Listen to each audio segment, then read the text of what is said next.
Buenos días. Hoy vamos a revisar un tema de decisión crítica en nuestra práctica, las hernias cerebrales. Definámosla de entrada, es el desplazamiento patológico de tejido cerebral a través de las barreras rígidas del cráneo, impulsado por un efecto de masa. Es una de las emergencias radiológicas más urgentes, donde nuestro reporte puede cambiar radicalmente el destino de un paciente.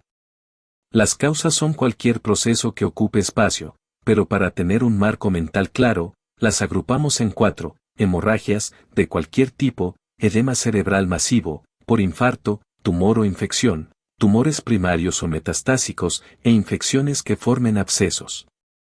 Para entender la ruta que sigue el cerebro al herniarse, debemos recordar la anatomía que lo contiene.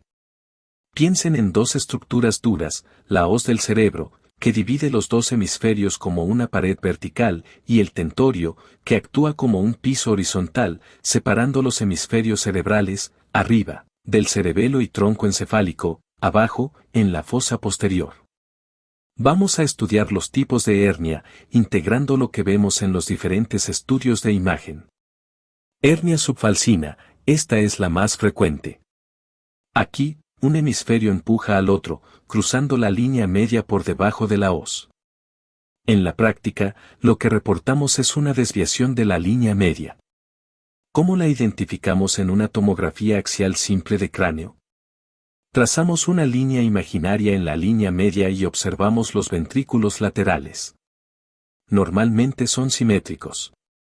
En un caso clásico, como el que vemos con un hematoma subdural crónico en el hemisferio derecho, la tomografía muestra cómo ambos ventrículos son desplazados y visibles del lado izquierdo de la imagen. La medida de este desplazamiento en milímetros es clave para el pronóstico. En esta segunda imagen de resonancia en T1 en corte coronal donde observamos un hematoma extraaxial que desplaza las estructuras de la línea media. Esto es muy importante, ya que debemos notificar estos hallazgos ya que se necesita un manejo quirúrgico urgente, porque si no las consecuencias para los pacientes pueden ser muy grave. Hernia transtentorial, son la segunda en frecuencia. Ocurre a través del orificio del tentorio. Tiene dos direcciones principales. Hernia transtentorial lateral descendente, uncal parte del lóbulo temporal, el uncus, se hernia hacia abajo. El signo radiológico crucial aquí es la obliteración de las cisternas de la base. En una tomografía axial normal, el mesencéfalo se ve perfectamente delineado y rodeado por el líquido cefalorraquídeo negro, hipodenso, de las cisternas.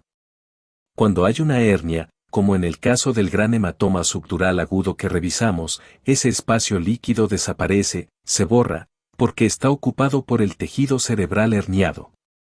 Esto se ve claramente en la tomografía. En primer lugar, observamos una tomografía axial simple de cráneo de un paciente normal. Aquí, podemos apreciar claramente el tallo cerebral, en particular el mesencéfalo, rodeado por las cisternas de la base. Estas áreas negras o hipodensas que lo circundan corresponden al líquido cefalorraquídeo. Esta preservación de los espacios líquidos es el hallazgo esperado. Ahora, contrastemos con el caso patológico. En esta segunda tomografía axial, identificamos una gran colección extraaxial compatible con un hematoma subdural agudo. Observamos cómo su volumen es tan significativo que desplaza el parénquima cerebral y, de manera crítica, borra u oblitera las cisternas que vimos en la imagen normal. Como resultado directo de este efecto de masa, vemos que el aspecto medial del lóbulo temporal izquierdo se ha desplazado hacia la línea media, ocupando precisamente el espacio de esas cisternas ya desaparecidas y comprimiendo también el tronco encefálico. Este desplazamiento no es solo anatómico, tiene consecuencias fisiológicas graves. Interrumpe el flujo normal del líquido cefalorraquídeo, lo cual se manifiesta en la imagen como un atrapamiento del cuerno temporal y occipital del ventrículo lateral derecho, que no puede drenar adecuadamente. Hernia transtentorial ascendente, esta es una hernia hacia arriba desde la fosa posterior. Un ejemplo muy ilustrativo es el paciente con infartos cerebelosos. Analicemos las imágenes de resonancia magnética de este caso. A la izquierda, observamos una secuencia de difusión en corte axial. En ella, identificamos una hiperintensidad marcada en ambos hemisferios cerebelosos. Este hallazgo es característico y nos confirma el diagnóstico de un evento isquémico agudo en el territorio cerebeloso. Para comprender las consecuencias de este infarto, pasamos a la imagen complementaria. Aquí, en una reconstrucción sagital de la secuencia T1, evaluamos la anatomía. Lo que apreciamos es un edema masivo de los hemisferios cerebelosos. Esto se traduce en un aumento significativo del volumen del cerebelo. El efecto crítico de este edema es visible, hay una obliteración completa de las cisternas que normalmente rodean al cerebelo y al tronco encefálico. Es decir, el líquido cefalorraquídeo que debería verse como un espacio oscuro a su alrededor ha desaparecido, comprimido por el tejido edematoso. Este es el mecanismo directo que predispone a una hernia transtentorial ascendente. Permítanme realizar una comparación directa para ilustrar el hallazgo. A la izquierda, observamos una imagen axial de T2 en un paciente normal. En ella, se aprecia con claridad cómo las cisternas de la base aparecen como áreas de hiperintensidad, rodeando completamente al tallo cerebral. Esta hiperintensidad corresponde al líquido cefalorraquídeo, y su presencia es un signo de normalidad anatómica. En marcado contraste, a la derecha tenemos la misma secuencia T2 axial del paciente que acabamos de discutir. La imagen es dramáticamente diferente. Primero, vemos la obliteración de esas cisternas hiperintensas. Segundo, y este es el hallazgo clave, identificamos una clara protrusión del vermis cerebeloso y de porciones de ambos hemisferios cerebelosos hacia arriba, a través de la incisura tentorial. Precisamente porque el tejido se desplaza hacia arriba, denominamos a esto una hernia transtentorial ascendente. Una consecuencia directa de esta compresión es el atrapamiento de los cuernos temporales de ambos ventrículos laterales, que no pueden drenar adecuadamente. Para reforzar este concepto, observemos otro ejemplo claro en un estudio diferente. Aquí tenemos una tomografía axial de cráneo con contraste. En esta imagen, identificamos una gran masa que ocupa el lóbulo cerebeloso izquierdo. Esta lesión genera un efecto de masa tan significativo que provoca un desplazamiento ascendente. Fíjense en esta línea lineal hiperdensa a ambos lados, eso es el tentorio. Ahora, observen cómo el parénquima cerebeloso edematoso y desplazado, el aspecto más superior de estos lóbulos, protruye claramente por encima del plano de ese tentorio. Esta es, nuevamente, la manifestación de una hernia transtentorial ascendente. Una consecuencia frecuente y grave de esta compresión a nivel de la fosa posterior es la obstrucción del flujo normal del líquido cefalorraquídeo, que en esta tomografía se evidencia como una hidrocefalia marcada en los ventrículos supratentoriales. Hernia amigdalina o tonsilar, esta es una emergencia vital. Esta hernia puede presentarse de dos formas. La primera es congénita, dentro del espectro de las malformaciones de Chiari. La segunda, y más común en el contexto de urgencias, es la adquirida. La causa más frecuente suele ser una masa en la fosa posterior, infratentorial, aunque un efecto de masa supratentorial muy severo también puede provocarla, a menudo asociada a una hernia transtentorial descendente concomitante. Su gravedad es extrema. Cuando las amígdalas cerebelosas se hernian a través del foramen magno, ejercen una compresión directa sobre el bulbo raquídeo. Es precisamente en esta zona del tronco encefálico donde se localizan los centros que regulan la respiración. Por ello, esta condición puede desencadenar daño neurológico catastrófico y paro respiratorio súbito. Para reconocerla, es fundamental contrastar con la anatomía normal.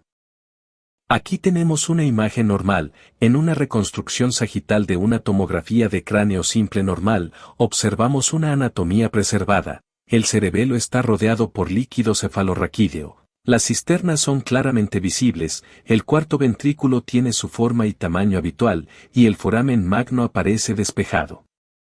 Solo lo atraviesan la porción distal del bulbo y el inicio de la médula espinal, rodeados por el halo hipodenso del líquido cefalorraquídeo. Ahora una imagen patológica, en este caso el paciente que sufrió asfixia. En su estudio de tomografía en sagital, con ventana para cerebro, Vemos las consecuencias de una encefalopatía hipóxico-isquémica grave que genera un edema cerebral masivo. En esta imagen sagital se observan todas las cisternas borradas u obliteradas por el edema y el foramen magno aparece completamente lleno, ocupado por tejido neural edematizado que ha herniado a través de él. Si bien la vista sagital es muy ilustrativa, en la práctica diaria nuestra primera evaluación suele ser en el corte axial. Recordemos la morfología normal en este plano. El foramen magno se ve como un anillo óseo que contiene únicamente la unión bulbomedular, rodeada de líquido cefalorraquídeo, hipodenso en tomografía, hiperintenso en T2. En el paciente con herniación, este plano axial revela hallazgos concordantes, las cisternas de la fosa posterior están borradas, los surcos cerebrales no muestran líquido, y, de manera crítica, el foramen magno está totalmente ocupado por parénquima cerebeloso edematoso, confirmando la hernia tonsilar masiva. Finalmente, abordamos la hernia extracraneal. Este tipo se define por la salida de tejido encefálico a través de un defecto en la integridad ósea del cráneo. Las causas principales son dos: un trauma craneoencefálico grave con fractura o, como vemos en este caso, una intervención quirúrgica. La imagen corresponde a un paciente que sufrió una isquemia masiva por un accidente cerebrovascular, ACV, para lo cual se realizó una craniectomía descompresiva. Podemos observar claramente cómo el parénquima cerebral edematoso protruye hacia el exterior a través de ese defecto óseo. Dentro de este grupo, existe una variante particular y muy grave, la hernia paradójica. Es una complicación rara pero potencialmente mortal de las craniectomías descompresivas. Para entenderla, recordemos la fisiopatología. El cráneo es una bóveda rígida, cerrada y no expansible. Un efecto de masa interno aumenta la presión hasta que el cerebro no tiene más espacio y se hernia a través de sus orificios naturales. La cirugía descompresiva crea una válvula de escape artificial para aliviar esa presión. La hernia paradójica ocurre cuando se invierte este mecanismo, la presión atmosférica exterior supera a la presión intracraneal residual. En lugar de expandirse hacia afuera, el parénquima cerebral es empujado o succionado hacia dentro del cráneo a través del mismo defecto óseo. Esto genera un colapso y un desplazamiento masivo de todas las estructuras intracraneales, como se aprecia en esta imagen, comprimiendo el tejido cerebral contra sí mismo y anulando el propósito descompresivo de la cirugía. Para finalizar, debo subrayar esto: identificar una hernia cerebral es una de las responsabilidades más graves en radiología. No es un hallazgo incidental. Requiere una comunicación verbal inmediata con el equipo tratante. Nuestra descripción precisa del tipo y la magnitud de la herniación es la brújula que guía la intervención neuroquirúrgica urgente. En este tema, literalmente, el tiempo es cerebro. Muchas gracias.